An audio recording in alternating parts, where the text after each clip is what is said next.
Erika of the Knit Kind podcast and Grapefruit Gardenia Designs. And I'm here with my friend Kelly today because we're going to start a vlog adventure about the Rhinebeck Sweaters for Good project. So Kelly, do you want to introduce yourself also? Yes, so my name is Kelly and I am also podcasting at Knitting on the Lake, and I'm really excited to be here with Erika and kind of endeavoring on our first adventure together. Our joint podcast. Yes. We've been talking about how when we watch other podcasts that sometimes it's more interesting or more fun to watch people in conversation with each other. So we thought we'd give it a whirl. We thought that done was better than perfect for our first one, and I'm sure this is going to continue to evolve.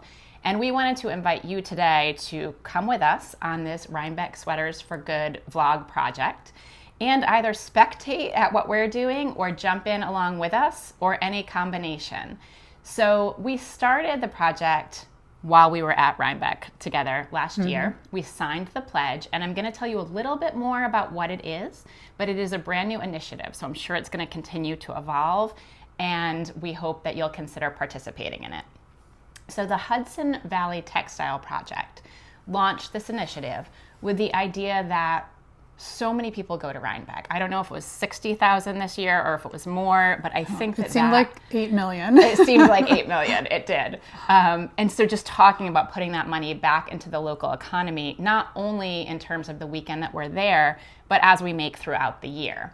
And anybody who watches my podcast knows that this is something, as I have been designing, I've really dug into about working with small local farms and where does your fiber come from. And we know there are a ton of considerations with this, so there's a lot of topics we can talk about throughout the year, but we could overwhelm ourselves quickly. And so we just wanted to let you follow along our journey. Yeah, and so maybe we should even talk about what we're wearing and specifically what you're wearing, because I think it's a nice way to segue into this topic. Yes, definitely. So the Hudson Valley Textile Project, they are defining their footprint as people within the Northeast, more or less.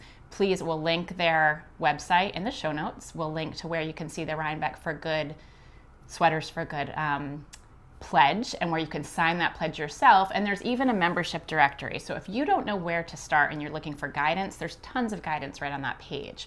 But what that means for Kelly and I, we're sort of interpreting it to also extend to footprints that, now we're in Massachusetts, so our footprint is largely the same. We really look at like Northeast fibers. To us, we feel like looking within your own footprint is in the spirit of the pledge. And so this isn't exclusive to people who are going to come to Rhinebeck who live in the Northeast, but it's something that we hope that you can take and translate to wherever you are.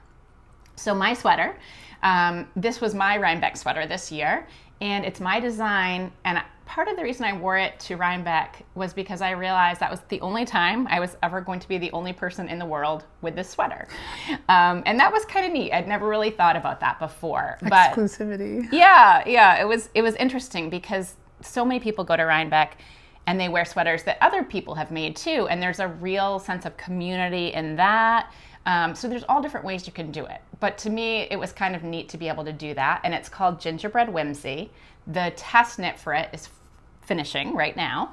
But if you think about the project, all of the dark wool in here is natural wool. And this is North Country Cheviot from Ginny Prince's farm in New Hampshire. And it was spun by Junction Fiber Mill as part of their Farm Fresh line that they did. It's a DK weight.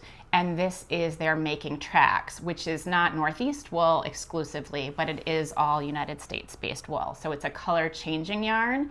And the inspiration for this, which I'll talk a lot more on my own podcast about separately, but it's called Gingerbread Whimsy because it was inspired by the gingerbread cottages on Martha's Vineyard, where I spend my summers. And it's just a really light-hearted take in a world that's a bit heavy at the moment.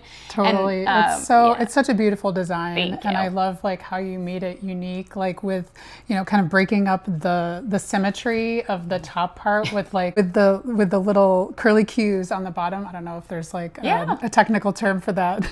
Probably. But probably. You would never know that I majored in art history in college. But, yeah, I did too. We didn't study gingerbread houses. Found that out in common, right? Well, we weren't architect students. Yes, but that's true. Maybe someday. So my Rhinebeck sweater did kind of fit into that category this year. And actually, it's an interesting opportunity to talk about the fact that you said you didn't have something you could wear today that was in farm yarn. Yes. So I am an avid yarn collector and I feel like I'm continuously like stashing yarn and trying to, get caught up with knitting all of it. And so I have a lot of local yarn that I'm very eager to use. So I have a lot of possibilities. The sweater I'm wearing is actually American wool. It's the Prospect pullover that I did as a test knit for Tour U. And I used Brooklyn tweed arbor. And it was something that I purchased when I found out that Brooklyn tweed was going out of the yarn business. And I acquired a lot of it. So it's 100% Targhee wool. It's not, again, technically local, but it is all, the fiber's American. It's fully like dyed, spun dyed, like produced in the US. And it's a wonderful product. Unfortunately, hard to find now because it's no longer being produced. But anyway, all of that is to say that I actually have been supporting local yarn for a while, but I don't have a lot to show for it yet. So I'm really eager to like kick off, especially the end of this year and into the new year with some knits that are in the spirit of the Rhinebeck Sweaters for Good. Yeah, and I think a quick note while Kelly has said that is that local yarn can be really expensive too, to buy direct from a farm. So we acknowledge that. I think it's important to realize that not everybody is financially going to be able to do that, but there are other things you can do, whether it's a company, Brooklyn Tweed is an example of someone that was making yarn like that. But there are others, and there are quite a few who are domestically sourcing their wool, scouring, processing, everything. So as we go, we'll try to put some recommendations. It's not where we're going to start today, but as we go, we'll try to put some other recommendations in about those kinds of opportunities as well. Definitely. All right, so let's dive in. We have not shared with each other, which I think is kind of fun, just a little bit here and there, but what we've been looking at in terms of patterns, what criteria we were putting in when we were searching for patterns, and then what yarns we already have in stash we might match it to, or whether we're going to buy new yarn. But we have a whole year. We have basically a whole year for this project, so I have some thoughts about that too. But let's start with Kelly. Let's see what she's been looking at, why she's been looking at certain patterns, and what yarn she might be working with. Okay, so one of the things I've been thinking about is, in addition to supporting local wool, I also think that the idea of supporting local designers, is, like Erika, is also a really good idea, and is kind of in the spirit of the same thing where we want to we want to support our local communities and our local economies. It's something that I did as an interior designer with my own second home that we built in the Berkshires. Tried to source everything for the home, from furnishings to materials to even, the plates and the glasses that are in the cabinets as locally as possible. So that was a really good learning experience. And I think likewise in the knitting world and in the yarn world and fiber arts, it can really be an excellent way to learn more about our regional and local communities and be more connected. So like I said, I have a lot of yarn in stash. I have some things. Erika's peeking. It's fun to peek. So I have I wanted to start with some yarn that I bought at Rhinebeck 2024 because this yarn really wants to get used because it's been Does Kelly really want to use the yarn? That's the question. Has to be like I do. Both, right? And I didn't, I'm at Erika's house right now, so I didn't bring all my entire sweater quantities, but this is a worsted weight alpaca, I believe it's an alpaca wool Corriedale blend, and it's from New York State, and it's from Bat and Kill Fibers, and this is called Easton Worsted. And this is totally my color, this it's like deep beautiful teal. It's interesting because I can definitely see some VM in here. So it'll be interesting to see how much of that is there, you know, once it's knit up. I've had various ideas of what to do with this over time, but one of the things that I was thinking of was to make a colorwork sweater. And I had this in stash from Junction Fiber Mill, so it's making tracks. It's the same yarn as what is in Erika's yoke, different colorway. This is the sea glass colorway. So I love it's a little bit of like a tone on tone, but I think it has enough contrast. And again, thinking about like a local, feel free to like touch. I'm going to look so I can come up with some good questions as we go too. Hopefully you're able to see my iPad. I didn't make printouts, but this is a pattern that I'm thinking about. It's Chalet Days by Samantha Guerin, and she's based in Connecticut. So she is what I would consider local to me. And so this is like a 2-color design, and I think it would work really well with the color changing yarn. And I actually already own this pattern because I got it as a gift for test knitting for her a while ago. So that's one possibility that I'm thinking about. And I love knitting color work. So can we do a little educational slip-in piece too? Absolutely. So one thing that I think is neat and we are going to talk about is when we talk about different breeds and why we might select them for certain patterns or other things. And, you know, a 50-50 alpaca wool, I've worked with, you know, they're a really great choice because they get like the softness and the warmth of the alpaca and potentially the drape. It kind of depends on how tightly it's spun and other things. So what I wanted to see with this is when I picked it up, can you see this? That looks like drape. That's drape.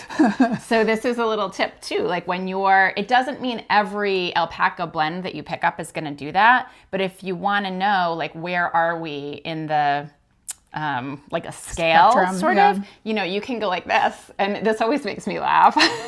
I don't know why. It's like turn the frown upside down. Right? Because actually I have something that I'm going to show. So this or even this.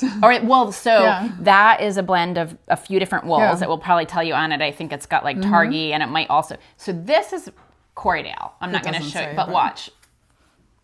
So it's kind of fun, right? To look at. Because this is half Corriedale. Half Corriedale specifically. So in terms of breeds, I don't know. I just think that's kind of neat to look at. So when you talk about Corriedale, you're going to get like a really typical New England wool that has spring to it, that has a lightness to it, that has just sort of that hardy New England feel, but it's not like scratchy wool. It's a medium staple length. So that's what happens sometimes when you combine them, but there's a lot of factors that go into it. Yeah. See, I'm here for the education too. It's not just you. I come at knitting more from, I'm an interior designer, so color is really what jumps out at me, but I'm very textile oriented. So I think a lot about texture in addition to color and design. So, so anyway, this is something that I'm excited about and thinking about. All right. So, and that pattern would work well with it because it's kind of, it's not like a pattern that you're looking for tons of structure. You have enough structure, but it sort of has the drape to it in here too. So if you're wondering, you know, what do we think about it actually matching? I mean, I think it's a great choice. I just also saw an opportunity to show people you know, what was going on with the fibers. Absolutely. Great. All right. So in keeping with, sorry that I'm hanging off screen for a second. We've got a lot of yarn down here. Yes, I have a lot of yarn. Ooh, those colors are so good. They're so good. Speaking of things that have been in my stash quite a while and want to be knit, it's like a little bouquet. Yeah. So these are yarns from Upland Fiber Co. This is their core worsted yarn. And this yarn is a blend of, I believe it's Corriedale and Cormo. I think that's right. Yes. Here, 50% Cormo, I can be your 50%. I've got my hands full. 50% Cormo, 50% Corriedale. And it's all, I believe it's all regionally sourced, dyed, and spun. And the Upland is based in Connecticut, I Right. believe. Yep. And we saw them actually when we went to India Untangled. I was super impressed with their booth. I love what they do. I think it's so smart with their the limited SKUs that they have, just a few different bases. They have this in a fingering weight. They also have a wool mohair blend that looked really beautiful, and their color palette. So this is this is a good part of their color palette, actually. And I just love how these all can play. It's a little bit of primary color action, but the pink actually is going to be the quote unquote main color, I think. And it kind of acts like a neutral in this case. But here's the pattern that I'm thinking of currently for this. This sweater is called Stratified, and it is by Tiff Nealon, who's also based in Connecticut. And Tiff, interestingly enough, is also an interior designer, in addition to being a knitwear designer. But I love her designs, and this one I particularly like because it gives me the opportunity to use a lot of color, and it's striped, but it's the stripes are modulated. They're not all the same. Plus it integrates some texture in between those stripes. I don't know if you could see that, but I really like her aesthetic. Me too. Yeah. And she hasn't been designing as much lately. She's been, I think, focusing more on her interior business, which is great, but I miss her new designs. We have so many designs coming out all the time. It's true. I'm going to talk a little bit about going back to the idea of slow fashion too. And we don't all have to pick our patterns in July and madly knit for 8 weeks. We don't. And power to you if you want to do that. Whatever you want to do, but knitting can be a slower fashion project. I need to be reminded of that. I was also going to say, I think one thing that's interesting when you look at, these colors, they all go beautifully together. And Kelly is, whether it was intentional or not, smart for picking out something with stripes, because sometimes what happens when you have a gorgeous palette like this and you're lining them all up is you take that black and white photo, and I'm sure most of you probably know the trick, but for those of you who don't, take a picture in natural light of your color palette, convert it to black and white, and you might find that the values are so similar that if you were trying to do motif, it wouldn't pop as much. I'm not saying that would or wouldn't happen with this, but you'd want to know it first. When I was early on in my knitting, I bought a beautiful palette, and the yarn's beautiful, so there's nothing, to say, but then I was going to use it for color work, and I took that picture and I went, oh my gosh, it's not going to work. And I did a swatch, and sure enough, it didn't work, even though there were all the colors. So something like stripes is really good way to use colors that have really pretty, what we see as contrast, but then when you actually take the picture, it's not contrast that would show up in a motif. Yeah, and the smaller, I have a lot to say about color that I'm excited to talk about on my own channel too. That gets a little bit nerdy too, but that's okay. Teasers, right? But the smaller the motif, the more contrast you need to have, especially value contrast. So that's a really good tip always. Okay, we've queued Kelly up for another topic. And also so being half Cormo and half Corriedale, Cormo is incredibly soft. So again, when people think about having wool sensitivities or something like that, you can look for certain breeds. They're going to feel very, very differently against your skin. So this sort of, again, has half of that Cormo, which is this nice plump Northeast wool, and then half of the Corriedale, and then half of the Cormo, which is softer with a little bit more drape. Yeah, so it's not draping quite as much as that alpaca wool blend, but I can't tell you how it feels, but it feels really good. It's a unique, I don't know, this yarn feels unique and different to me. Also what we didn't mention, and we did mention on the first one that those were, I think, both 2-ply. These are 3-ply. So for those of you who are thinking you really want to do something that's cabled, you can absolutely use a 2-ply, but a 3-ply is in most cases going to make your cable pop a little bit more. It will have to do also with the twist and the spin. So this is a semi-worsted. Yes. So worsted is smooth. Woolen is the fibers go in disorganized, so it's a lighter weight. Your sweater will weigh like half as much as a worsted weight. But you'll get different kinds of stitch definition. And none of these things are mutually exclusive, but I think as we talk about it, whether or not you're going to consider that for your sweater, I think it's awesome to know it. So when you look at a label and it tells you all that information right on the label, can I just say like, yay, bravo, thank you to yarn producers out there who are putting that information on the label, because it's really, really helpful, whether somebody's new and trying to learn about it or experienced and looking for certain things. Absolutely. Okay, we have 2 candidates. Okay, yes. Is there a third? Yes, there is a third. This is a yarn that I purchased at Rhinebeck this year. So if you are coming to me from my own channel, you've probably already seen this. This is from Sawkill Farm. This is their 3-ply worsted, and it's a heathered yarn, which you can hopefully readily see. And the colorway is called Sky Heathered. And this yarn is pretty hyper local to Hudson Valley. It says raised in Red Hook, New York, spun in Putney, Vermont, which is Green Mountain Spinnery, I assume. 50% Sawkill Farm wool, 50% domestic merino. And like I said, it's a 3-ply, and I have a sweater's quantity of this. And you know what's funny is I went looking for patterns for this, and I actually happened upon Thea Coleman's Rhinebeck sweater. Yes, I happened to in this very yarn. Oh, in the same yarn. From a couple of years ago. All right. This is the Kava sweater. Yeah. And it's just like a beautiful, I'll show you, see, like a beautiful textured design. And it was designed specifically for this yarn. Now, I'm a major yarn substituter, but hello, like it's just, this, you can't go wrong when you know that this is the yarn that it was designed with and that it was kind of meant for.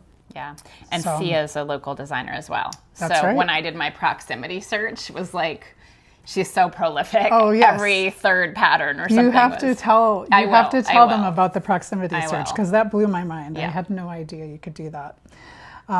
So anyway, this is, I'm really excited to use this yarn. I'm definitely going to make this pattern. I'm not exactly sure when, but I think that this is kind of a no-brainer. Thea made the decision pretty easy for me. Sometimes that works out, right? Yeah. It's nice not to have to think sometimes. Yeah, definitely.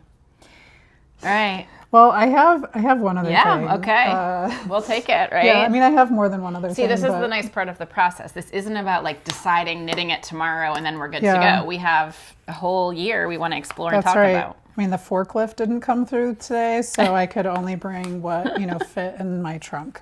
So, okay, so last year at Rhinebeck, I had bought what I would call like a vest quantity of this Mudna Heathers. And this is like I would call it's somewhere between a worsted and a DK weight. It's saying 20 stitches to 4 inches. So for me, that's kind of, it can almost go either way. This is milled in New York State. It's 40% New York State Romney, 60% merino. And it is in a colorway that I realized is not maybe the best just standing alone for me. So I had it on my list, on my little Rhinebeck shopping list to find maybe something to go with this, maybe some, stripe or some sort of color work design. And I found this kind of navy blue, and this one is more, it's called heathered, but it almost looks tweedy. I feel like when you knit it up, it's going to look a little more tweedy. Yeah. So there's a little more variation here. So my initial thought again was to like have some sort of striped design. And let me see if I can make this bigger.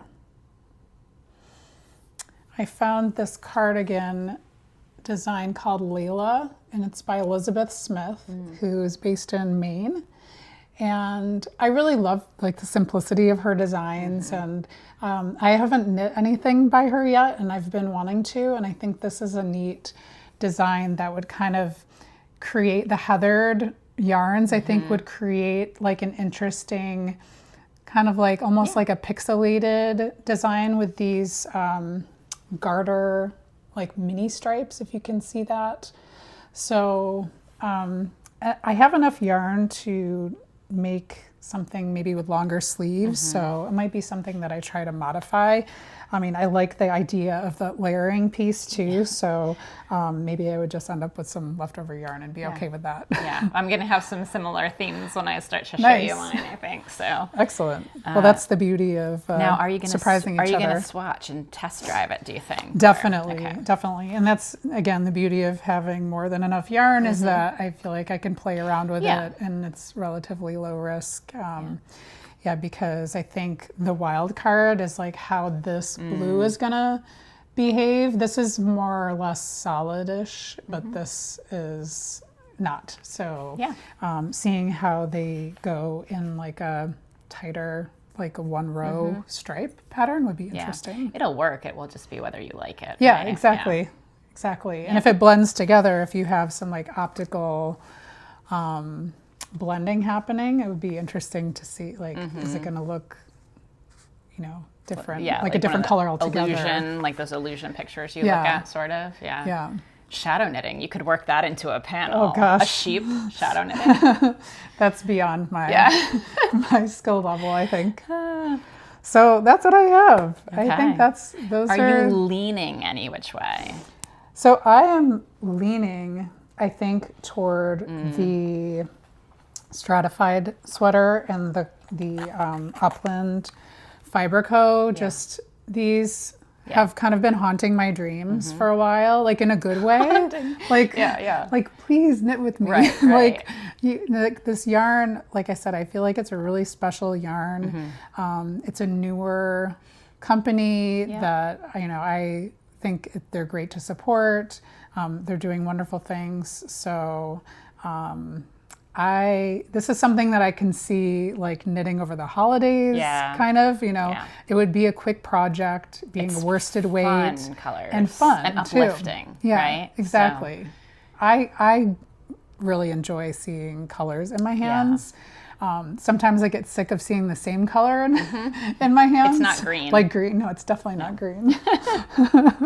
Okay, so are we... I'm ready to pass the baton. Okay. I'm eager to see what you have, so I have come up with. I think there's some really interesting things that I don't know. It happens to designers. It happens to knitters and friends. It's like, is there a vibe in the air? Is there something subconscious going on? Are we seeing things so we're more drawn to them? I don't know. Or is it just because we've been spending too much time together? Well, or that, or like, who knows? I really don't know. And I'm sure there's marketers out there who would be like, oh, we've been sending you subliminal messages about layering pieces and stripes for, you know, a year, like bombarding your social media. Yeah, right on schedule. So it makes sense. But I also think, you know, looking at your pile, like, your Rhinebeck sweater does not have to be one sweater. Not everyone has the same amount of time to knit, right? So if it takes you a year to knit a sweater, that is perfectly fine, and that can be your one Rhinebeck sweater, and no matter what the weather is, you can wear that sweater.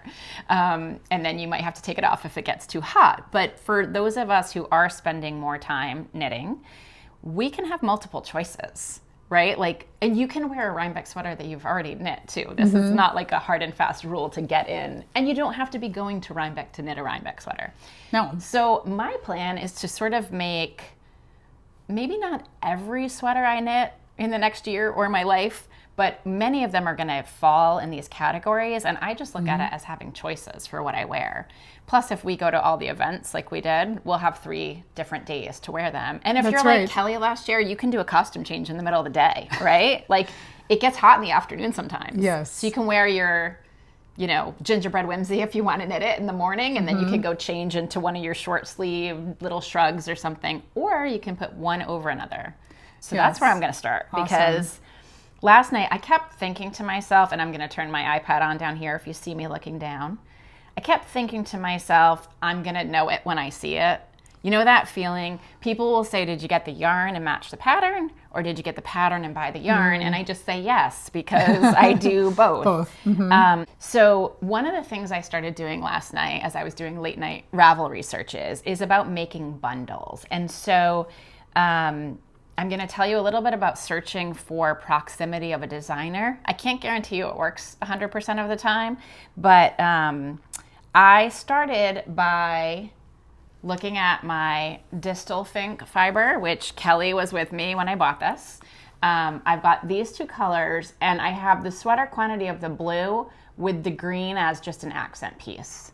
And so this is another one where I don't think I've taken the black and white picture, but it's possible that the tones are so close I wouldn't want to do a defined motif, but it might just be like an accent color along a raglan line or along seams or with just a partial design.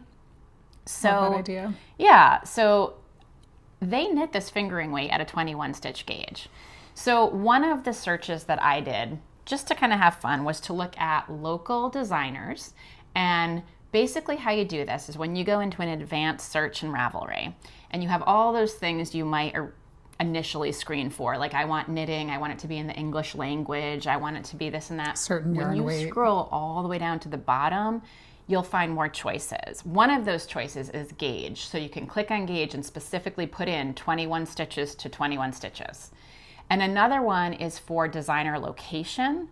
And I might say designer proximity or designer location. I think I have a screenshot I sent Kelly, so I'll try to pop that in. But essentially you can say, show me designers within 60 miles of me, and then it goes backwards in increments of 10. And the lowest is 10. So it's not going to show you designers 70 miles from you, which are still local. Yes. And it's not going to show you designers within 1 mile of you, but it's kind of a neat opportunity to find out who is near to you. And there might be really well-known designers that you didn't know were practically your neighbors. Or designers that you didn't know about that are the other thing, your neighbors. Designers you didn't know about that you say, oh my gosh, their designs are so cool. And it's a way to really like narrow down choices. Mm-hmm. So I did a search for local designers within, I think, 60 miles who had sweaters that were 21 to 22 stitch gauge, just out of curiosity. I saved 3. I can't say I'm necessarily going to knit any of them, but I want to show them to you. So this was the first one that caught my eye. It's called Whirl. And it's by Paper Moon Knits, Joan Forgione, I would say. Forgione. We'll for the give her the Italian benefit. We'll see. So here is this. And what I liked about it was the idea that it was just a small section with a contrast color. And I really liked that it was detailed right at the bottom. It wasn't like right over your stomach necessarily. Here's a picture of it. And you can see it's got the pretty little detail at the sleeves and at the neckline as well. So I liked that. Pretty. I'm sharing it with you. I don't think it's going to be the first one I'm going to knit, but I wanted to share with you that concept of like searching locally and searching for gauges. And so I'm going to show you quickly 2 others. I'm not going to knit them, but I just want to show them to you. This one's called Yuki. You can tell I sort of got into this cardigan 2-color mode.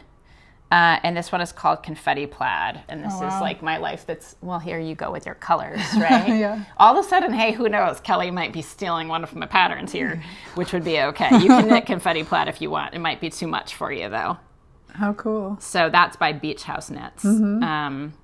Again, it's just sort of neat. And it was originally done with the Brooklyn tweed. There's a lot going on there. So that was the first search that I did.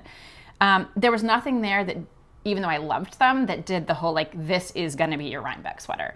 So what I did then was another search where I just started looking at patterns that spoke to me. And I looked beyond. I looked at designers internationally because, again, I think there's different elements that we're all going to do with what makes this your Rhinebeck sweater for good. And because I am a local designer, I do try to do others. But then also for me, it's kind of fun to do people that are further away as well. So I have a whole bundle, and what you can do is when you save favorites, it will actually give you the choice to make a bundle. So you can make yourself something called like Rhinebeck Sweater for Good and just save things in there as you're looking at them. And it gives you a way to organize them to go back later.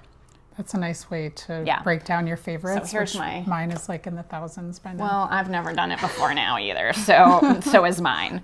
And I found a lot of cool things in here, but I'm going to highlight 3. And the first one, should I go backwards, like drum roll to the one I think I'm going to do? Yes. Okay. All right, so I'll start with the one I'm probably not going to do of the three, but I reserve the right to change my mind. This is a Martin Story pattern called Buckram. And to me, what I loved about this was just that it had like a farmy-ish look and feel, but also like a modern design look and feel. And it used a few different colors, so I really liked that.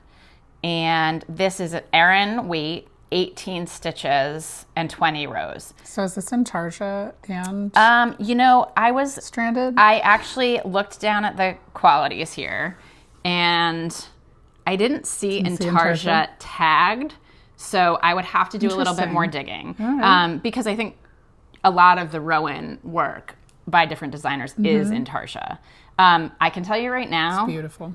If it's Intarsia, I'm not doing it this time. Not because I don't have a deep love, admiration, and in fact roots in Intarsia, but I'm not doing it for this sweater.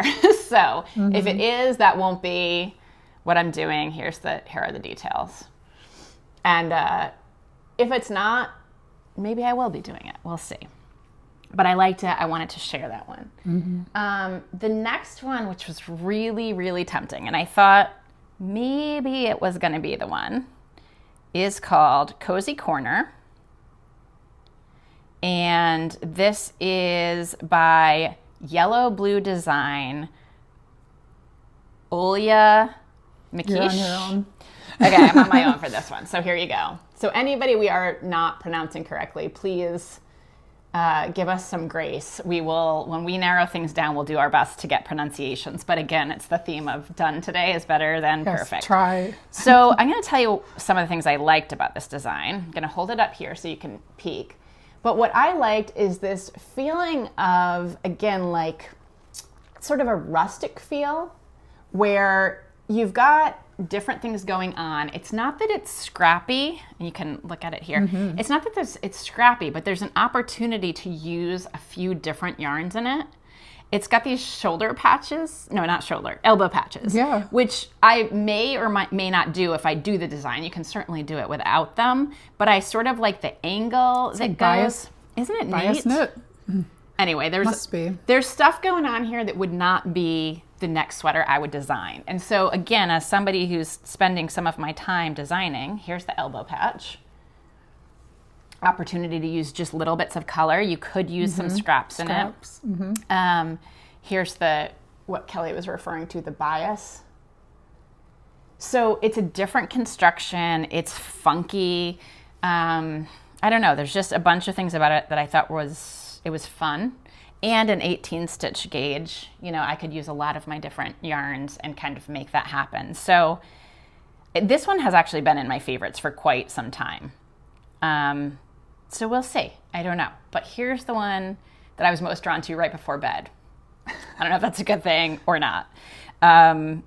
It's called Kaleidoscope. It's it's very brand new. It came out this month. And no, I don't want to translate the page, but that's part of what I'll tell you about. So this is Kaleidoscope. It is one of those layering pieces. It's kind of stripes, but kind of not, right? And part of the reason that this one caught my eye is because of some yarn that I have. So this one is, I don't know if she's a Portuguese designer, but she's in Portugal. And her name is Filipa Carneiro. And I want to also share a couple other things about people's hesitations when they work in Ravelry, because some people will never knit a pattern if there are fewer than 50 projects. Well, this one has 0. Wow.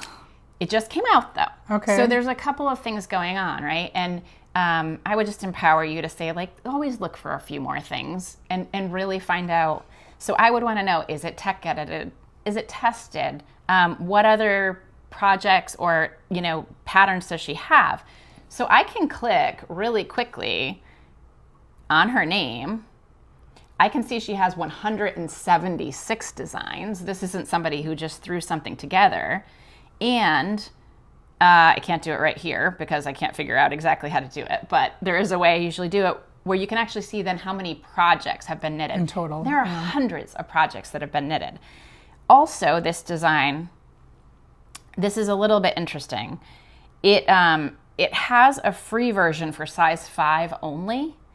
Now, in Europe, there's not necessarily the same guidelines or guidance for size inclusivity as there is in the United States. And we could have a whole discussion about that, but that's not what the topic of today is about. So I think because of the design and this sort of oversized cocoon type look, probably what they did is said, like, this would have been the one size because it was made free by the yarn company, Rosario's 4. And my guess is they sort of saw that as like a one size pattern. We acknowledge that's not how people interpret things here, but also in other countries, people will kind of take a recipe and they'll just make it their size. So there are some cultural differences. So she sells the pattern on Ravelry sized, let me see here. Well, it's in centimeters. So I should probably get out my calculator. Do you think it was a design that she created a while back and only had that one size? I don't think so. And then later I think she probably, again, here we are like totally speculating. We have no idea.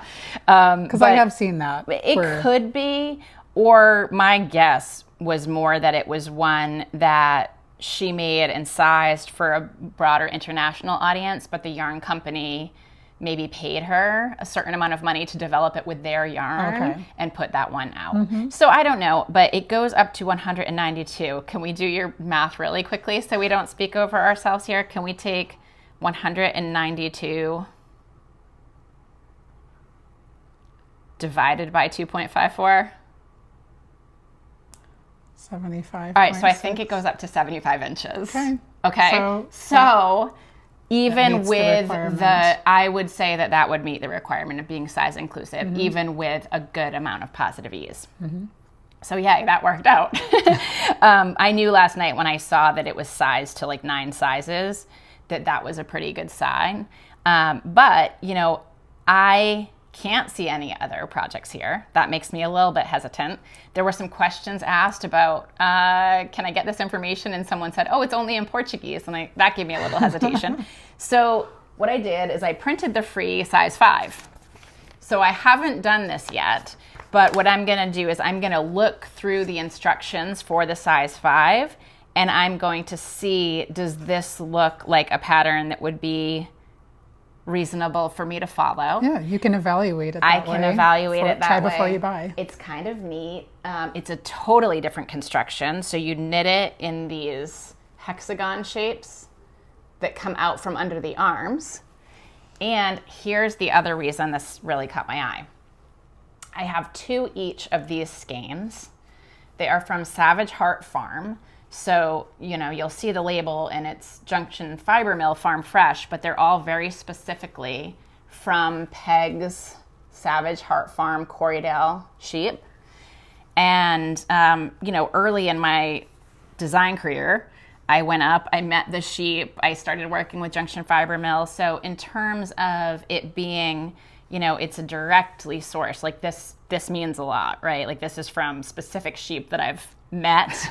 And doesn't get much more local than that. It's really local. It's also something though that you could knit with so many different farm yarns, or non-farm yarns, but you know, that's the point. And so I have to check like which size I would knit, if I would have enough, but I kind of loved the idea of this being a layering piece too, that I could still wear like a shell or a vest or something underneath, and then I can get a twofer. And this is the perfect example of some place where you don't necessarily want that much contrast between. You want sort of like a gradient, I think, of, so to speak, of color that is gradual. And so I love these natural wool colors all together.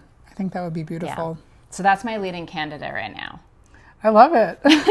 That's really exciting. I think it's going to be an interesting little like research project to figure out if that kind of, you know, and it's kind of forcing you to do the thing that we're all supposed to do, which is to read the pattern before you knit the pattern. Yes. Which I rarely do. Yeah. It's like a toss-up, right? Like how much you don't want to get too in the weeds if following the process would get you there, but you also want to know what kind of lies ahead. Yeah, definitely. So I am like looking down at a whole bunch of things, and I'm going to show you, I think it's a nice opportunity for us to get to highlight more than what we're just deciding too. So I'm going to show you a few other things that are still candidates and could still work for some of these patterns, but my goal, I think right now, is to really use something that I have in a very recent stash that I either got just recently at Rhinebeck weekend or one of the last festivals in the last year. So I can be good with my stash, and then I can buy something new when I finish, right? And you know what? We need something to wear to those other festivals too. I know. And so having more than one Rhinebeck sweater and starting on it now, you know, I think we can use the Rhinebeck term a little loosely, right? Like definitely. Festival sweaters. Fiber festival sweaters. Definitely festival sweaters. So this is one that I got, I think I bought it in Wayland, Massachusetts, but Tidal Yarns is at a number. Oh, look. Yarn twins. Well, actually, you know what's funny too? Can I see this for a second? Yeah. It's very close. It's very different, close. but it's pretty close. But both spun at Green Mountain Spinnery. Okay. And Sawkill, it says 50% Sawkill farm wool, 50% domestic merino.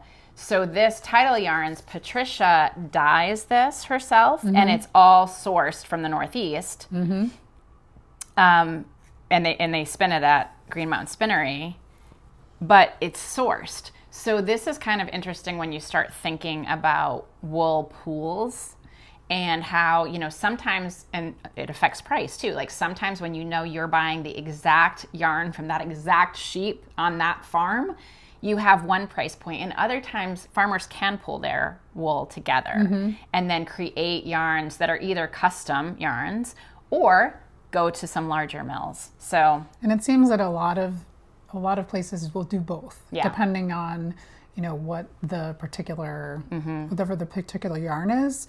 I actually have a subscription to Bloom Woolen Yarns, which is based in Western Massachusetts.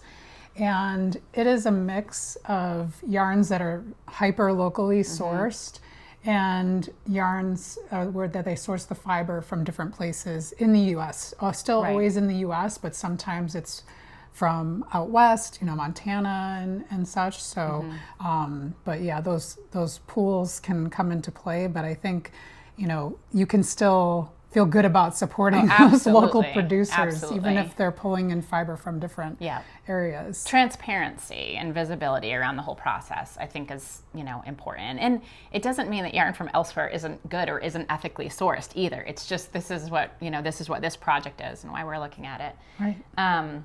And I think really quickly we can talk for a second about breeds too, because I'm okay with pilling, but I'm also getting like a little sick of pilling. All right, I'm going to say it. I'm sick of pilling. Breaking news. But I say it because I have beautiful sweaters that I have finished, and they're merino, and yay, I love merino. We love how it's soft and it feels when we're knitting. But sometimes it's a little frustrating when you wear it and you've immediately got pills, right? So part of the reason I bring that up is one of the things we didn't mention at the beginning is that next year's breed highlight, I think, or featured breed for Rhinebeck is the Leicester. And there are three: the Leicester Longwool, Bluefaced Leicester, and Border Leicester. And so I've been knitting recently with a few different breeds. I've been knitting with some Jacob that really has my attention from Dancing Pony Sheep Farm. I've been knitting with some Romney, but the Leicester wools and the long wools, they feel a little bit differently. And there's a big difference between the feeling of Bluefaced Leicester and Leicester Longwool. So even within that, you're going to get a lot of diversity, but you know what you're not going to get a lot of? Pilling. What do you have here? Leicester Longwool. And so this wasn't even planned. No, but this is one of the farms I was going to mention. So yay. Yes. So this is from Ashford Heights Farm.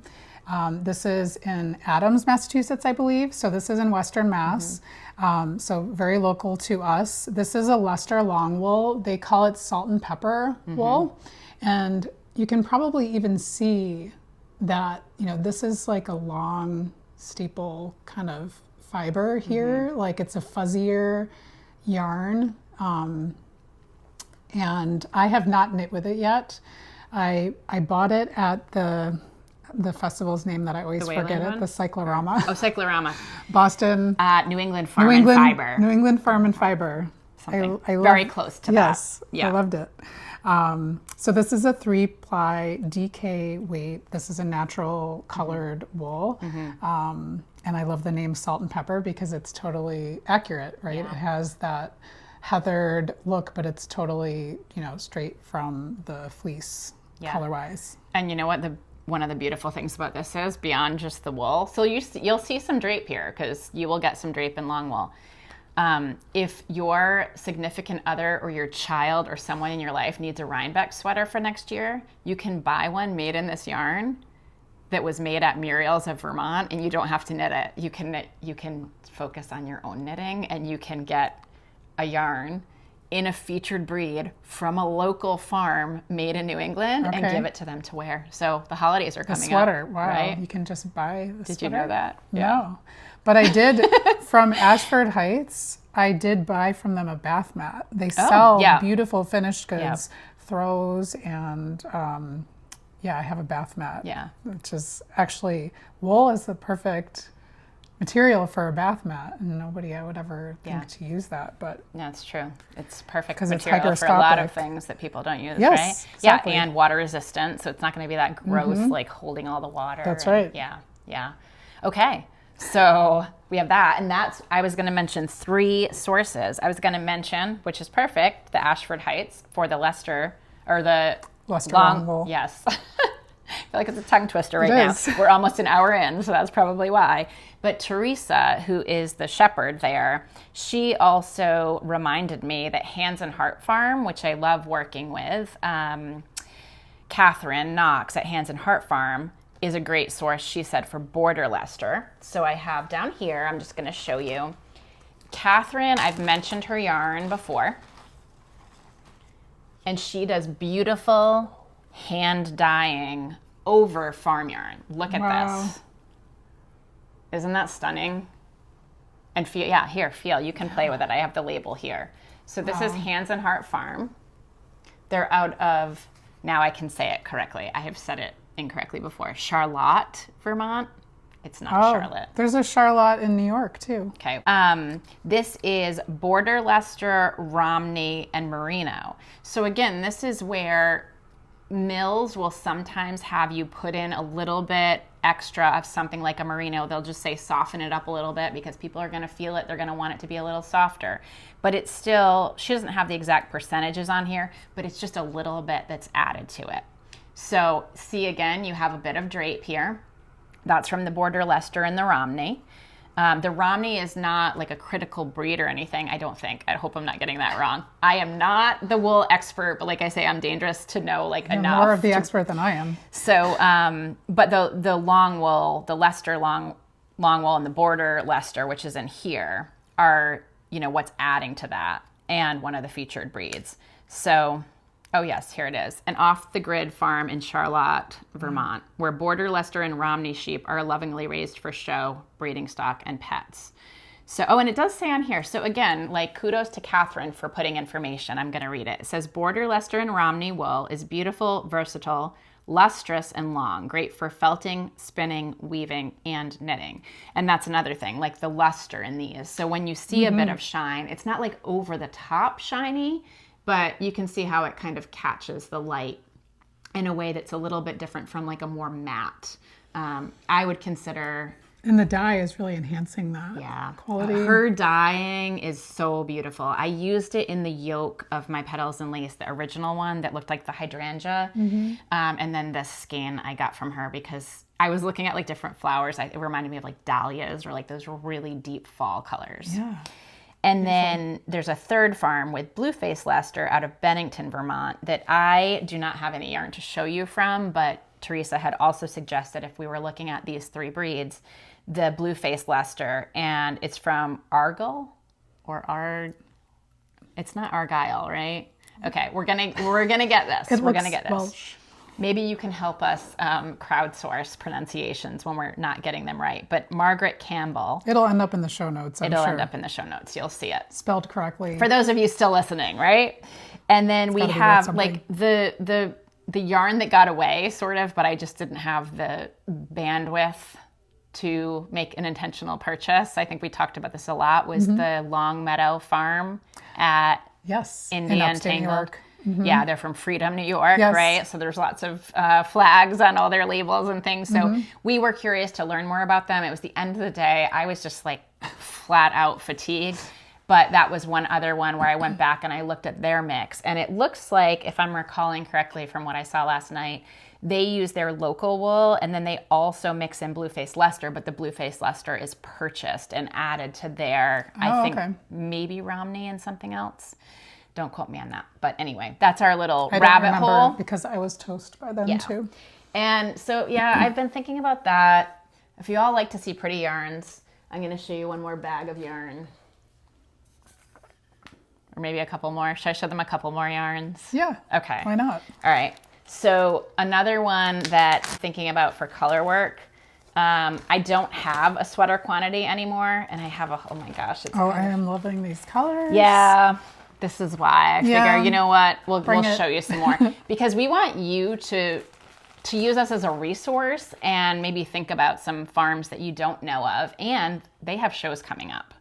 So this is it's the season. I mean, I might need a hand with something here. All right, let's see. Put my coffee down. Here, you grab the ones that are still in skeins. How's that? Okay. Okay, this is Meadow I love these Fed. put-ups. They're so cute. That's so pretty, right? This is Meadow Fed Lamb. Let's go up. Should we go up? Look. Beautiful, beautiful thin sheep yarn. And this was the milky gray was the body of my original petals and lace. And I wore it the other day, and part of the reason I just was all over it again was because it just didn't pill. Like it will felt a little bit. It will lightly felt like under your arm, but it doesn't pill. And so there's something about that that's really got my attention lately in terms of selecting breeds for farm yarn. Yeah, I mean, pilling it's really interesting because in the world of textiles, as an interior designer, pilling is not something that my clients enjoyed, but a lot of textile manufacturers consider it just sort of like you have to deal with it and manage it. And it is something that you can manage, but not all textiles pill the same as others. So to the extent that we can avoid it, I think. And I think too, right, that it's like diversity is the spice of life. So if there's already other reasons to try yarns that aren't just soft yarns and aren't merinos, and also they happen to not pill, it's like a really nice added bonus, right? Definitely. So, and I'm not saying all merinos pill either. I'm not saying any of that. We're, equal opportunity here, but a lot of it has to do with like the texture and how, much abrasion is happening. Exactly. Like under the arms, obviously that's kind of a hot spot. But I have found, someone mentioned to me that they had used this yarn and that it pilled like crazy, like right out of the gate. I can't even find a single pill on this sweater, and I've worn it many times. I think some of it might have to do with the way that it's knit and has a texture. And so it's kind of maybe repelling the pills a bit, but yeah, who knows, right? Who knows? Anyway, we're always learning and observing. I'm going to show you Foster Sheep Farm. I showed this on my own podcast, but look at these colors. This will also become a sweater. I have 2 each of the greens and the blues and 1 of the white. This green is incredible. Right? And this, so they're right out of New York as well. They just did their last show. So this is sort of a retirement legacy yarn I'll be knitting, but it's a sport weight and it's a blend of 50-50 Foster Farm Romney and wool from Falkland sheep. So I'm not sure where the Falkland sheep are, but we'll show you sideways here. It looks iridescent. Yeah, it's beautiful. It's all naturally dyed as well. Beautiful. So indigo and marigold, this one is. So can't you see a situation where I have a lightweight sweater underneath my big shell? Yeah, absolutely. So layers is what we do here in New England. All about the layers, right? I think I'm gonna hold on showing you the other ones I had. We'll save things for as we go.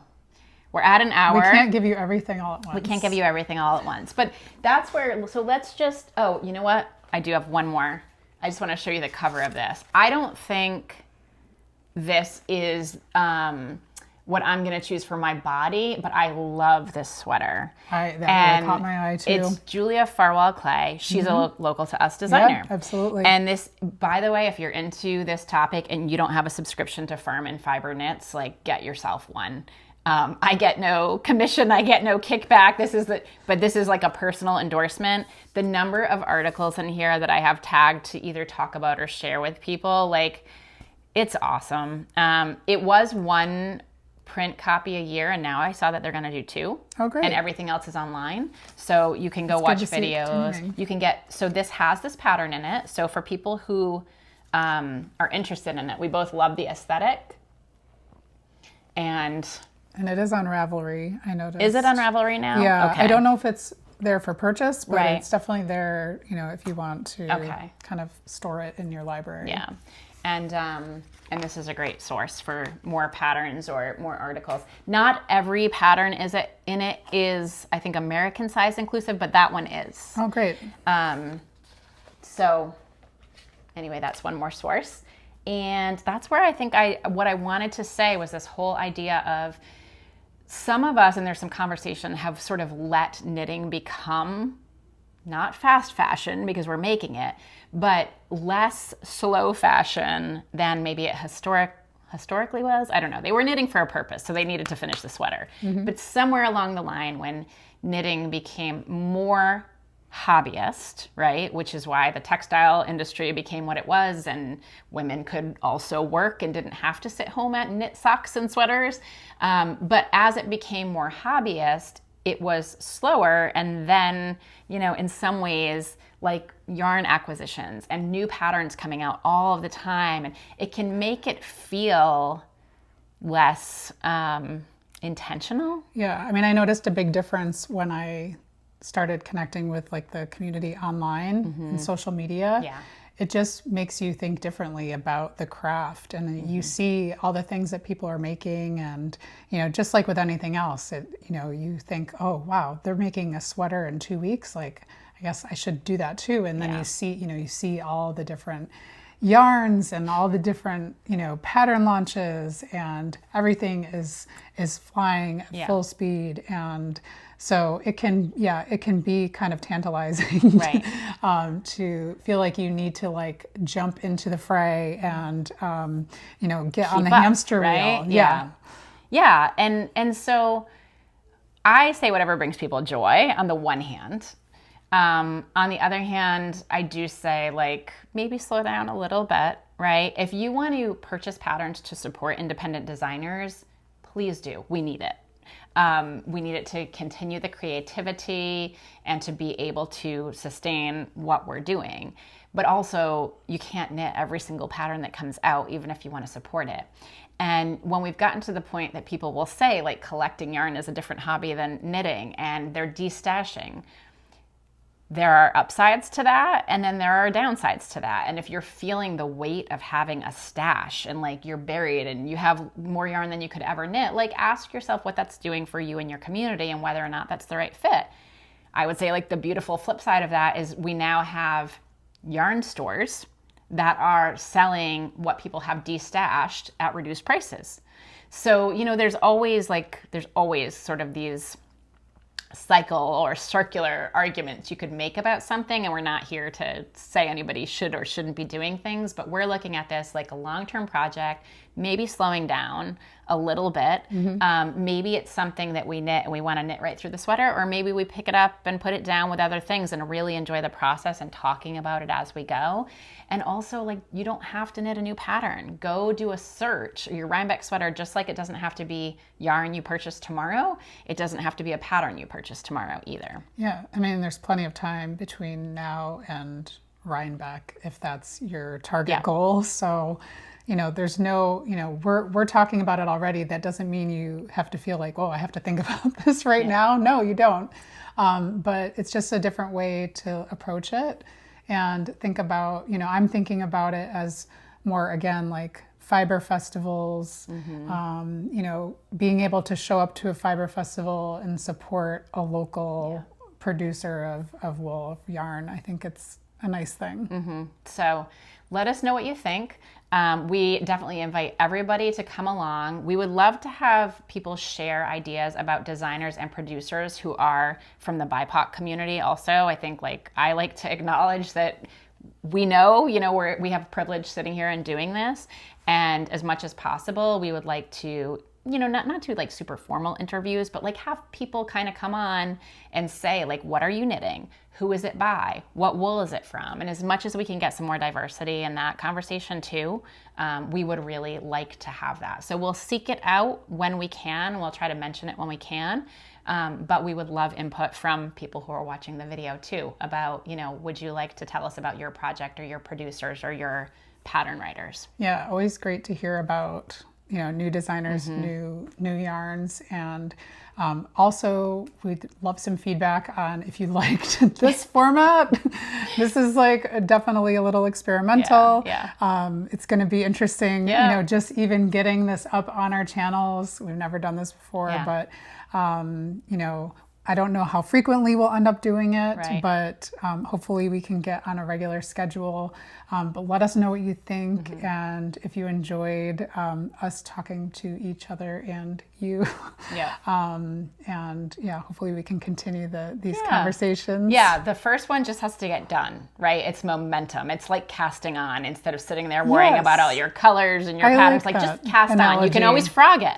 Yes. We could always take a video down. We don't really want to, but we could. So this is our cast on episode. We'll call it maybe our cast on episode. And then, join us along the way. And maybe if you're going to other festivals that we're going to, we can do little check-in meetups. I think that would be really fun. So I think the next festival that I can think of for us is the January Wayland Winter Farmers Market Farm Fiber Days. So anybody want to meet up with us? Let's not say we can't commit because it's a long weekend. We have to figure out what's going on with our families. That's right. But even if we can't be there, it can be a place for other people to meet up and talk about what they're doing with their projects and see some of the people who are there who are vendors who have these yarns we've been talking about. And we didn't talk about this in advance, but we probably should have some sort of hashtag. Oh, yeah. We'll put it on the screen. We'll put it in the show notes. We'll figure something out. But until now, we're just kind of going to co-brand, through both of our podcasts and post on both channels. And also, I'm sure there's a Rhinebeck Sweater for Good hashtag. There is. We'll get that and then maybe have a second sweater, one. I think it's called hashtag Sweaters for Good. Okay. So we'll put those in. We'll put extra ones about us. Yes. Come check out our separate podcasts. That's right. They're different, which is nice. They're complementary but different, and we'll refer each other to the other person's viewers. Okay. Yes. We've definitely talked long enough. What do you think? I think we did it. Let us know what you're casting on. I end my podcasts with knit kindly, live kindly. I don't know if we should go for a new tagline or what, but in the meantime... I support that 100%. All right. I don't have a catchphrase yet, but I do support everything that you espouse and everything that you believe. And so that works for me. All right. So knit local. How about that? Great. Knit local. We'll catch you next time. Bye.